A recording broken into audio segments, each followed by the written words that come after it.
بسم اللہ الرحمن الرحیم۔ تمام سامعین حاضرین السلام علیکم ورحمۃ اللہ وبرکاتہ۔ آج حضور علیہ الصلوۃ والسلام کے ایک مقرب اور صادق صحابی رسول صلی اللہ تعالیٰ علیہ وسلم کا ذکر خیر کریں گے، جن کا نام حضرت امیر معاویہ رضی اللہ تعالیٰ عنہ۔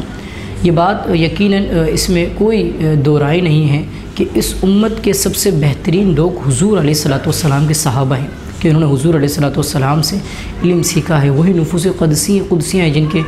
عمل کو، جن کے اخلاق کو اللہ تبارک و تعالیٰ نے اپنے پاک کلام میں ارشاد فرمایا، اور انہی کو دنیا میں ان میں سے کچھ کو اللہ تبارک و تعالیٰ نے تو جنت عظمیٰ سے مالا مال فرمایا، قطعی جنتی 10 صحابی رسول جن کو عشرہ مبشرہ بھی کہا جاتا ہے،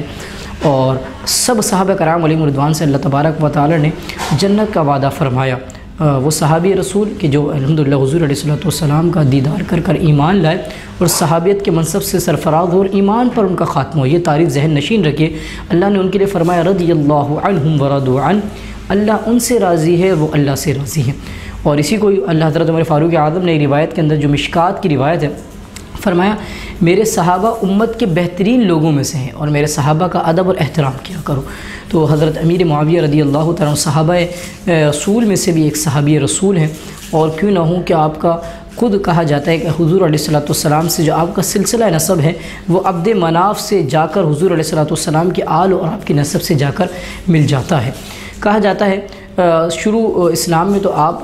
رضی اللہ عنہ حضور علیہ الصلوۃ والسلام پر ایمان نہ لے کر آئے، لیکن جب حضور علیہ السلام صلح حدیبیہ میں آئے، جب حضور علیہ السلام کی وہ شان، عظمت اور شوکت کو دیکھا، تو آپ کہتے ہیں، حضرت امیر معاویہ خود نقل فرماتے ہیں کہ میں اس وقت ایمان لا چکا تھا، لیکن میں نے اپنے ایمان کا اظہار اس وقت نہیں کیا، لیکن جب حضور علیہ الصلوۃ والسلام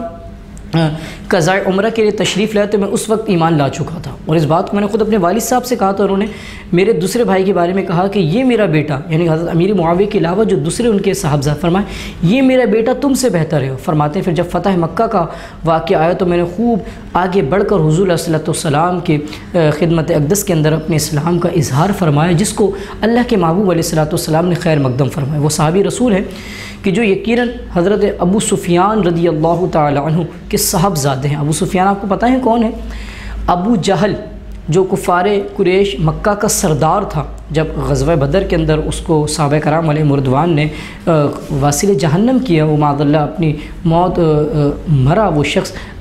خاسر ہوا، خائب ہوا، تو اس کے بعد جو قریش نے جس کو اپنا سردار، اپنا لیڈر، اپنا رہبر، اپنا رہنما بنایا، وہ حضرت ابو سفیان رضی اللہ تعالیٰ، یعنی کہ آپ کا جو نام ہے، آپ کا جو شمار ہے، وہ مکے کے سرداروں میں، امراء اور رؤساء میں آپ کا شمار کیا جاتا ہے۔ پھر ان کے صاحبزادے ایمان سے اس قدر محبت کرنا، آپ کے بارے میں کہا جاتا ہے جب زمانے رسول صلی اللہ علیہ وسلم میں لوگ جوک در جوک دین کے قریب آ رہے تھے اور الحمدللہ دین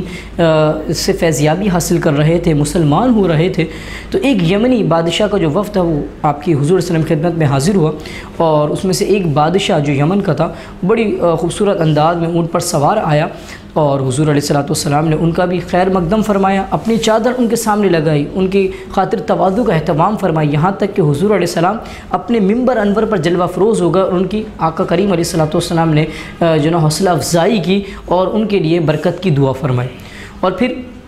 اب ظاہر سی بات ہے جب کوئی آتا ہے تو اس کا خیر مقدم کیا جاتا ہے، ویلکم کیا جاتا ہے، دیکھ بھال کی جاتی ہے۔ تو حضور علیہ الصلوۃ والسلام نے خاندان قریش کے ایک نوجوان کو کہا کہ ان کی جو ہے کفالت کے معاملات کے آنے جانے کے خورد و نوش کی اب تمہاری ذمہ داری ہے۔ حالانکہ وہ جو شخص تھا، وہ نوجوان قریش جو تھا، وہ خود مکہ کے سردار کا بیٹا تھا، لیکن حضور علیہ الصلوۃ والسلام درسگاہ نبوت سے اتنا فیض اس نے حاصل کیا تھا، حضور علیہ السلام کے عادات، ان کے اخلاق سے ایسی تعلیم حاصل کی تھی کہ ان کے انداز میں ذرہ برابر بھی بڑا پن، ذرہ برابر بھی سرداروں والی ادا نہیں، بلکہ ایسا لگ رہا تھا یہ حضور کے غلام ہیں، تو جب حضور نے کہا تو وہ ان کے بھی غلام ہو گئے۔ تو کہا جاتا ہے پھر حکم دیا جاتا ہے حضور کے کہنے پر آپ ان کی خدمت میں تابعداری میں لگ جاتے ہیں۔ ایک جگہ کا سفر پر جا رہے ہوتے ہیں کہ وہ جو بادشاہ ہوتا ہے وہ اونٹ پر سوار ہوتا ہے، اور جس جگہ پر سفر کر رہے ہوتے ہیں، آپ بھی جانتے ہیں عرب کی تپتی ریت کتنی زیادہ شدت والی ہوتی ہے کہ اس پر جو نا بغیر پاؤں کے، ننگے پاؤں قدم رکھنا بڑا مشکل ہوتا ہے، لیکن آپ صبر کے ساتھ چل رہے تھے۔ لیکن جب صبر کا باندھ آپ کا ٹوٹا تو آپ نے کہا کہ اے بادشاہ میں یہ چاہتا ہوں کہ اب اس ریت کی تپش سے میرے پاؤں کے اندر بھی جلن محسوس ہونا شروع ہو گئی ہے، تو کیا یہ خوب اچھا ہو کہ تم مجھے اپنی سواری پر سوار کر لو۔ اس نے صاف انکار کر دیا۔ پھر تھوڑی دیر بعد آپ نے کہا کہ کیا اچھا ہو کہ آپ اپنی جوتے مجھے دے دو تاکہ جو میں سفر ہے اس کو بآسانی طے کر سکوں۔ اس نے کہا کہ بادشاہوں کا لباس اور تم جیسے یعنی غلاموں کو دیا جائے، یہ کیسے ممکن ہو سکتا ہے؟ لیکن حالانکہ وہ جو لڑکا تھا وہ بھی مطلب کفار مکہ کے سردار کا بیٹا تھا، لیکن اس کے باوجود بھی حضور علیہ السلام کی صحبت سے اتنا اللہ نے ان کو نوازا تھا کہ چہرے پر ایک شکن بھی نہیں آئی، اور صبر و تحمل کے ساتھ انہوں نے اس بات کو قبول کیا اور اپنا سفر مکمل کیا۔ کہا جاتا ہے لیکن تھوڑے عرصے کے بعد جو قریش نوجوان تھا، جب کہا جاتا ہے ملک شام کا گورنر نامزد ہوئے، ملک شام کی جب وہ گورنر طے ہو گئے، تو اس کے بعد جو ہے نا وہی جو سردار تو وہ جو بادشاہ کا بیٹا تھا، وہ دوبارہ جب ان سے ملنے کے لیے آئے تو انہوں نے دیکھا کہ تخت پر تو وہی شخص نوجوان قریشی موجود ہے کہ جو میرا غلام بن کر میرے ساتھ میری سواری کے چل رہا تھا۔ تو جب دیکھا نا تو انہوں نے فوراً جو مطلب یہ کہ جو گورنر ملک تھے، نوجوان قریش تھے، فوراً آگے بڑھ کر ان کو ادب اور احترام دیا، ان کی تعظیم کی، یعنی ایسا موقع محسوس ہی نہیں ہونے دیا کہ آپ نے میری توہین کی تھی یا مجھے وہ رسپیکٹ نہیں دی تھی۔ آج کل ہمارے یہاں کسی کو رسپیکٹ نہ دیے جائے تو پھر کس طرح مسئلہ ہے؟ تو یا شیخ اپنی دیکھ کا سلسلہ ہوتا ہے، لیکن اس نوجوان نے خود بڑھ کر ان کی تعظیم کی اور ان کو بٹھا کر اپنے تخت پر اٹھا اور اس کے بعد کہا کہ اب مجھے بتاؤ وہ اونٹ کی سواری زیادہ بہتر تھی یا میرا تخت زیادہ بہتر ہے؟ تو انہوں نے کہا کہ اے نوجوان، میں زمانے جاہلیت میں تھا، نیا اسلام لے کر آیا تھا، اور جو میں نے کیا وہ زمانے جاہلیت کا سلسلہ ہوا کرتا تھا، لیکن جو تم نے کیا وہی اسلام کا سچا حسن تھا۔ اور پھر اس کے بعد کہتے ہیں انہوں نے اس بات کو ذکر کیا کہ مجھے اس دن جس دن کہ میں ان پر اونٹ پر سوار نہ کر سکا بڑا ندامت ہوئی کہ کاش میں اس دن ان کو اپنے ساتھ اونٹ پر سوار کر لیں۔ تو آپ کو پتہ ہے وہ شخص کون تھے؟ وہ الحمدللہ حضور علیہ السلام کے رشتہ دار بھی، صحابی بھی، سسرالی بھی، کاتب وحی بھی حضرت امیر معاویہ رضی اللہ تعالیٰ عنہ کے ساتھ تھے۔ اور حضور علیہ السلام نے فرمایا کہ حضرت امیر معاویہ رضی اللہ تعالیٰ فرماتے ہیں خیر ان کے ساتھ ہے، بھلائی ان کے ساتھ ہے، بلکہ فرمایا اللہ تبارک و تعالیٰ کے محبوب علیہ السلام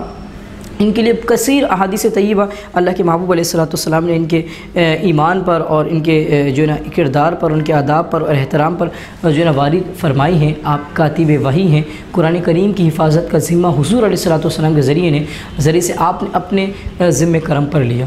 دیکھیں آج ہم تک جو قرآن موجود ہے، اگرچہ کچھ نقوش وغیرہ کی مطلب زبر زیر کے ساتھ اس کا سلسلہ ہو چکا ہے، اب پہلے اگرچہ اس میں اس طرح کا نہیں تھا، لیکن دور کے تقاضے ہوتے ہیں اس کے لحاظ سے اس کے اندر کچھ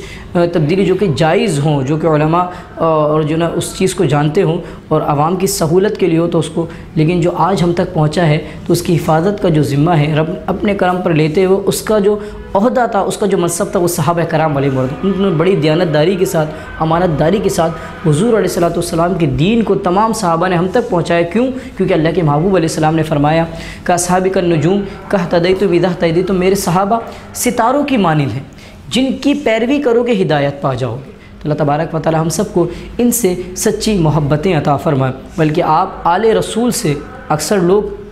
صحابہ کرام میں آپس میں الجھنیں پیدا کرنے کی کوشش کر رہے ہوتے، بلکہ حضرت امیر معاویہ رضی اللہ تعالیٰ عنہ کے بارے میں کہا جاتا ہے آپ حضرت امام حسن رضی اللہ تعالیٰ عنہ جب بھی آپ کی کسی مجلس میں حاضر ہو جاتے تو فوراً اپنے منصب سے اٹھ کر آپ ان کو اپنے منصب پر بٹھاتے، حضرت امام حسن کو، اور ادب سے آپ کے سامنے ہاتھ باندھ کر کھڑے ہو جاتے اور فرماتے ہیں حضرت حسن ہم شکل مصطفیٰ ہیں اس لیے میں ان کا ادب کرتا ہوں۔ آپ دیکھیں کتنی خوبصورت بات۔ بلکہ ایک اور روایت میں آتا ہے کہ اللہ کے محبوب علیہ السلام نے فرمایا اے معاویہ جو تیری فضیلت میں شک کرے وہ قیامت کے روز یوں اٹھایا جائے گا کہ اس کے گلے میں آگ کا توق ہوگا۔ اور ایک اور روایت میں